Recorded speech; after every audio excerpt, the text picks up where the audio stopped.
मेरा नाम अशोक है। मैं एक मिडिल क्लास फैमिली से हूँ।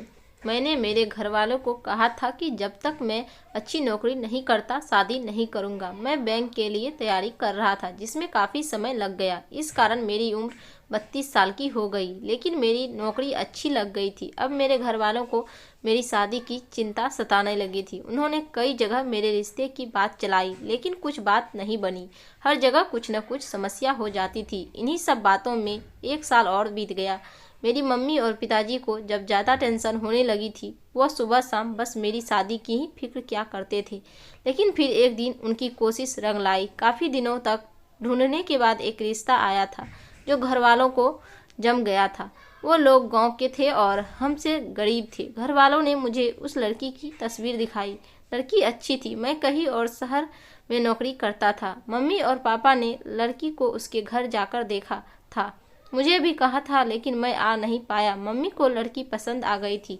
मम्मी ने कहा कि अब बस शादी जल्दी से करना है। शादी का ऐसा योग बन रहा था कि या तो शादी 15 दिन हो या फिर 2 साल बाद, लेकिन अब शादी को टाला नहीं जा सकता था। इसलिए शादी 15 दिन में होना ही तय हो गया था। इतने कम समय में अब मेरा लड़की देखना जाना हो नहीं सका, इसलिए मैं अब शादी के लिए ही छुट्टियां लेकर आ गया। मैं शादी के 5 दिन पहले ही आ गया। शादी की तैयारियां चल रही थी। बहुत जल्द मैं सब तैयारियां पूरी करनी पड़ी और फिर शादी का समय आ गया। शादी वाले दिन हम लोग बारात लेकर लड़की वालों के यहाँ पहुँच गए। वहाँ सबकी चेहरे देख मुझे कुछ अजीब सा लगा। मुझे एक छोटे कमरे में ठहराया गया। मैंने पापा से पूछा, पापा यहाँ सब ठीक है ना? पापा ने बोला, सब ठीक है। शादी गांव की थी। फेरों के समय भी लड़की ने अपना मुंह घूंघट से ढका हुआ था। शादी के बाद विदाई होकर हम सब लोग अपने घर आ गए। घर आने पर मेरी सुहाग रात के पहले ही मेरी मम्मी और पापा मुझे अकेले में ले जाकर कुछ ऐसा बताते हैं जो मैंने पहले नहीं सुना। वो बोले कि हमारे घर में एक रिवाज और प्रथा है कि शादी होने के 15 दिनों तक दूल्हा अपनी दुल्हन का मुंह नहीं देखता। मैंने बोला, यह क्या? आज से पहले तो अपने इसके बारे में मुझे पहले नहीं बताया। वो बोले कि पहले नहीं बता सकते थे क्योंकि पहले बताना अशुभ होता, इसलिए यह शादी के बाद ही बताया जाता है। मुझे समझ नहीं आ रहा था कि यह बात एकदम से कैसे आ गई, लेकिन फिर मम्मी पापा के ज़्यादा जोर देने के बाद मुझे मानना ही पड़ा। पिताजी ने मुझे एक काला कपड़ा भी दिया। कहा कि इसे बांध कर ही कमरे में जाना, गलती से इसे खोलना नहीं। मेरे मन में कई तरह के सवाल और विचार आ रहे थे, लेकिन मुझे उनकी बात माननी ही पड़ी क्योंकि वो जिस तरह से मुझे समझा रहे थे, मुझे उनकी आंखों में थोड़ा डर भी लगा। इसलिए मैंने उनकी बात मान ली। मैंने काला कपड़ा लेकर अपने कमरे में गया, दरवाज़ा बंद किया और मेरी पत्नी सेज पर बैठी हुई ढकी हुई पहले से बैठी थी। मैंने अभी काला कपड़ा अपनी आंख पर नहीं बांधा था। मैं उसके पास गया तो सबसे पहले जो उसने कहा वो किया था, आपको मम्मी पापा मैं सब समझ जा दिया था। मैंने पूछा, उन्होंने तुम्हें भी कहा है? वो बोली, हाँ मुझे भी उन्होंने कहा है और हमें उसका पालन करना होगा। आपको सिर्फ मेरा मुंह नहीं देखना है। 15 दिनों तक मेरी पत्नी मेरे सामने थी, लेकिन मैं उसका मुंह नहीं देख सकता था।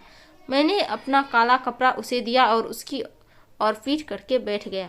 उसने कपड़ा मेरी आंखों में जोर से बांध दिया। कपड़ा बांधने के बाद मैंने उसको हाथों को अपने हाथ में लिया। बहुत ही कोमल थे। उसके बाद मैंने करीब आधी रात तक उसे बहुत बात की।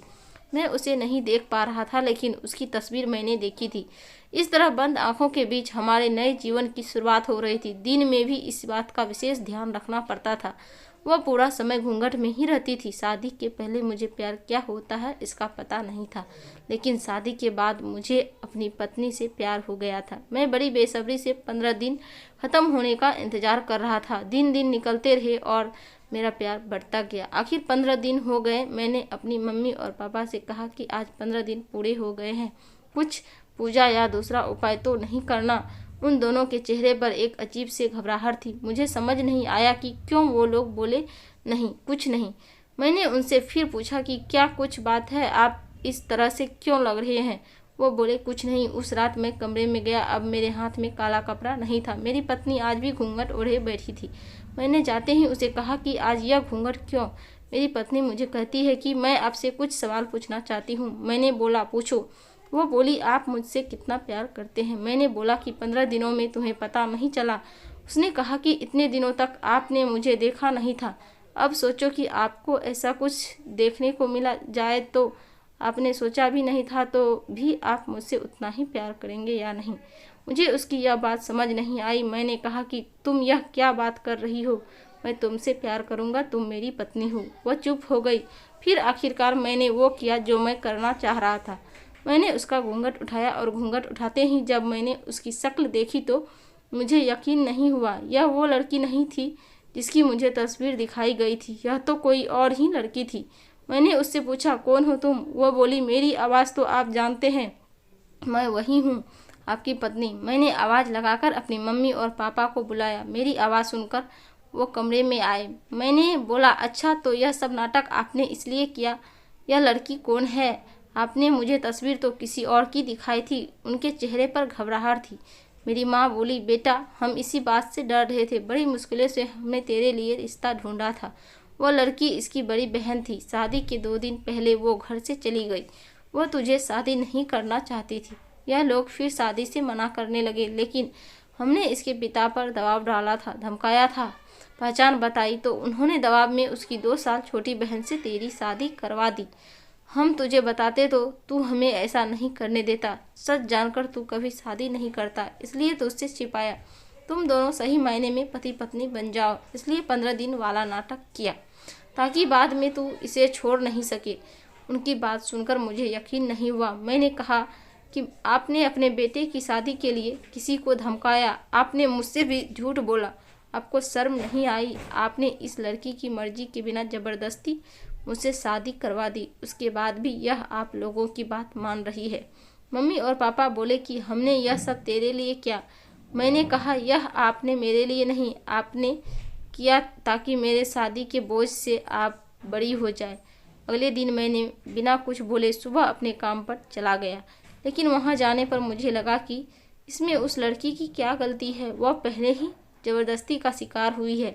मैं यही सोचता रहा और मुझे उसकी आवाज़ से भी प्यार हो गया था। मैं 2 दिन बाद ही अपने घर वापस आया। मैं उसे लेकर उसके घर गया, उसके घर वालों से माफ़ी मांगी। उनकी आंखों में आंसू थे। फिर मैंने उससे पूछा, क्या तुम मुझसे प्यार करती हो? वह बोली कि मैं अपने आप को खुशकिस्मत मानती हूँ कि आप जैसा पति मुझे मिला। जो भी हुआ वो हम दोनों को मिलाने के लिए ही हुआ था।